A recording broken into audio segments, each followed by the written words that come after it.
Hello, students. We are nearing the end of the year, and one thing that I have noticed over the course of the year is a generalized struggle with writing specifically, or as I like to say, writing with specificity. It's a nice, fun word. What that means is that a lot of you are writing very vague, and that is, I'm sorry, apparently somebody dropped something in the other classroom. You're writing very vague, and it's causing your writing to sound very weak. More than that, a lot of the times the things that you write in a vague way are just not correct. And that's problematic, right? If you write a paper and some of the information in that informative or argumentative paper isn't true, then right off the bat, you have a problem. You're not going to receive full credit for that. And I know why. I know why a lot of you write very vague. It's because writing vague is safe and easy.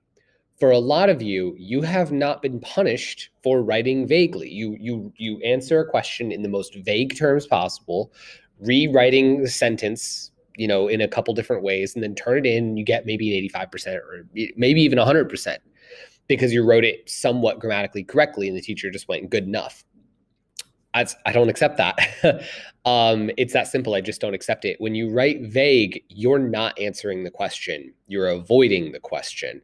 And I've returned now maybe 6 or 7 papers, final drafts that people tried to turn into me, and I sent them back. Just this essay. I've been doing this all year, but extremely vague responses. So today we're going to look at how to write specifically. We're going to look at some examples of sentences, either sentences that I might see in an essay or sentences that you might just write in general and they're too vague. Okay, so let's start with the directions. It says below, you will see examples of vague descriptions of well-known events and some other fun stuff. And more specific language, add more specific language to each one to make it a better description. The first 2 have been partially done for you. So we're going to work together on these first 2. And then during the lesson, I want you to take on questions 3 and 4 on your own. I'll leave it up for a minute or so that you can do that when we get there. All right, so let's get started. First off, it says the American Revolution was a bad fight between America and English people a long time ago. There's some problems here. I'm going to start by laying out the things that are vague and demonstrating to you how we can fix it. So this is an essay question. This is a sentence that you might see in an essay, especially in like a historical class, okay? The social studies class or something.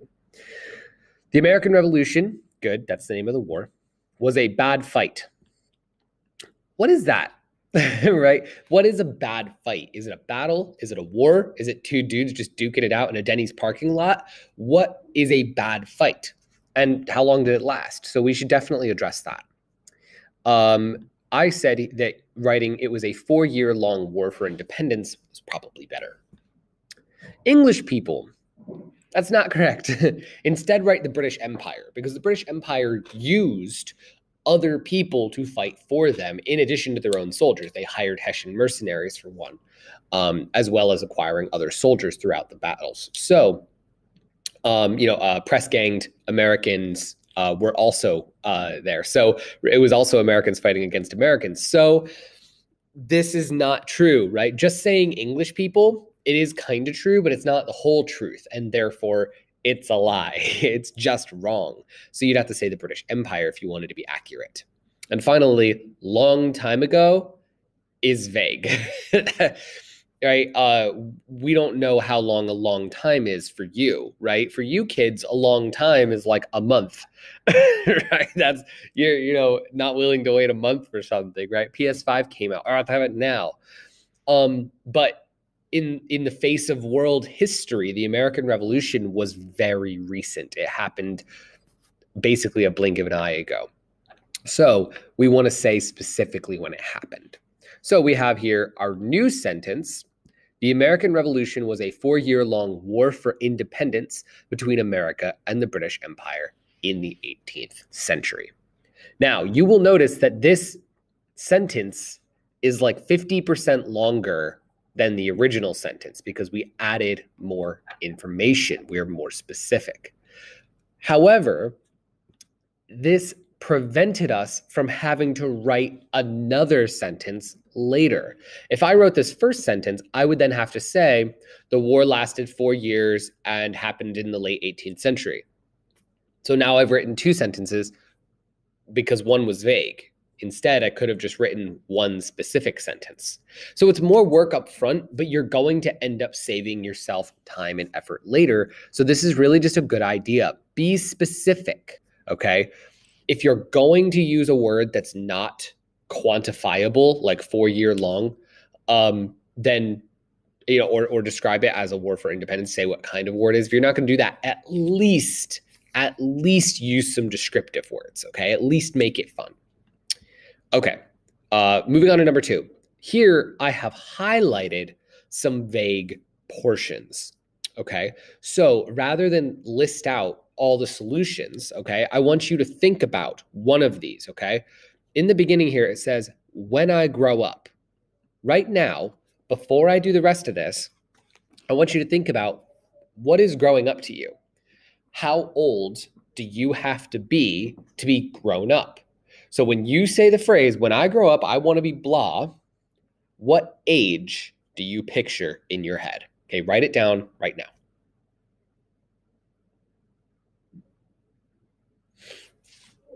Okay, cool. So what age did you write down? Some of you may have written down ages like 16, 18, right? Those are like ages that you can get your first job, right? You could work at a Starbucks, or you could, graduate from high school. You have a high school diploma, right? Maybe you can do some simple job that requires that.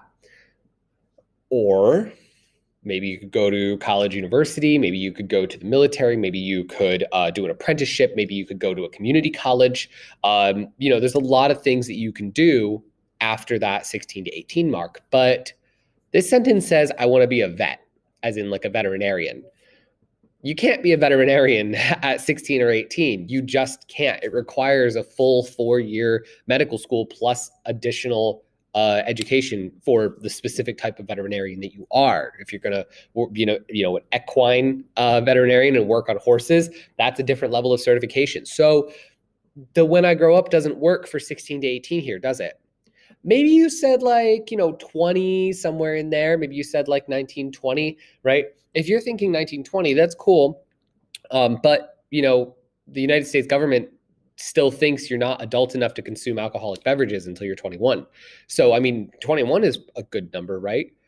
But car rental companies won't let you rent a car even if you have insurance until you're 25. That's pretty common.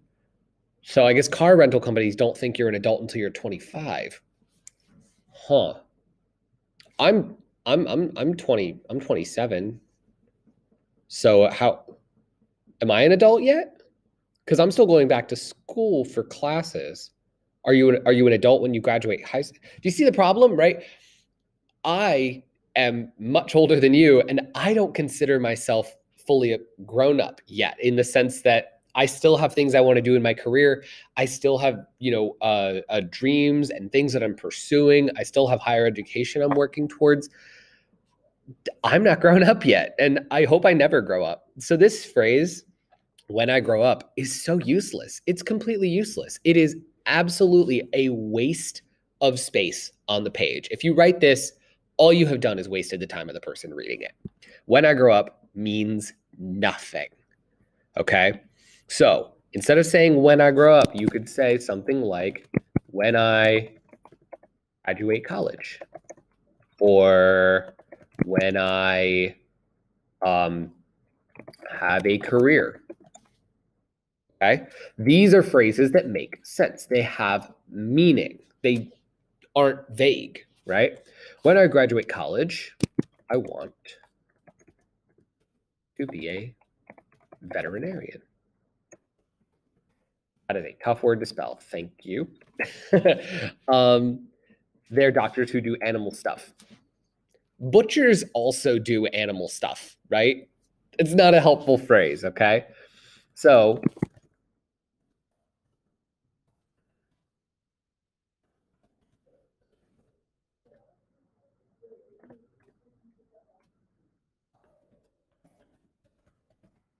They're doctors who operate on and medicate animals.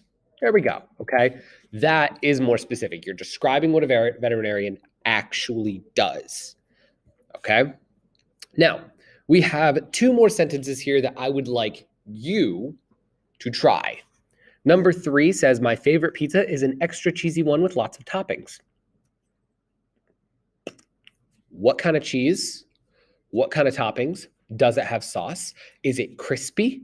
Do you have a favorite place to get it from? Right? These are all things you can think about. And then the last one, smoking is bad for you because you get tired fast and your lungs are bad. I think you guys can probably come up with something more specific for this, right? So take a few minutes right now. You can pause this screen right here so you can see both of the questions and you can try to write it out. Alrighty, so let's get back to it. My favorite pizza is an extra cheesy one with lots of toppings. That's going to be different for everybody, right? My favorite pizza is definitely the classic margarita pizza or pizza margarita, whatever. I'm only a quarter Italian, doesn't matter.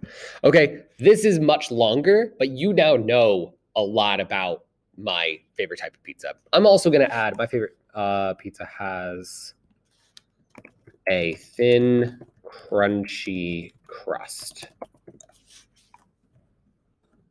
There we go. Thin, crunchy crust. Oh, now I'm getting hungry. Hearty red sauce. There we go. Oh, we're getting good now. We're getting real tasty. I'm hoping this is making you as hungry as it's making me. All right, my favorite pizza has a thin, crunchy crust, hearty red sauce, lots of mozzarella and sharp Italian cheeses, as well as mushrooms, peppers, or traditional toppings like hand-pulled mozzarella, fresh basil, and tomato slices. I like either one.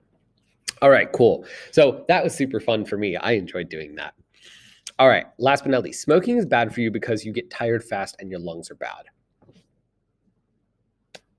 What does that mean, right? Smoking is bad for you. Smoking can cause health problems by reducing your lung capacity. See, right? I'm being more specific, right? I'm giving specific issues and damaging your heart. Now we are talking, right? That is a direct result of the smoking, right? It's causing health problems by reducing your lung capacity and damaging your heart. It's not bad for you because you get tired fast and your lungs are bad. That doesn't tell me anything, okay? This is specific. So hopefully this practice kind of gave you a little bit of an idea of what you need to do for writing more specifically. When you write vague, all I see is you dodging the question, okay? And a lot of people are going to see it that way, especially as you get up in grades. Hopefully you have teachers who will call you out on that and will say, this isn't enough, okay? Writing vague is a waste of everyone's time, especially yours, because you're just going to end up rewriting it. When you write vague, you say nothing, you impress no one, and it doesn't help, okay? Be confident, be specific, all right? Vague language is just not going to cut it, all right? So good luck as you continue to work on your essays. If anybody does get a nice pizza, please let me know because I am starving and I would like to have one.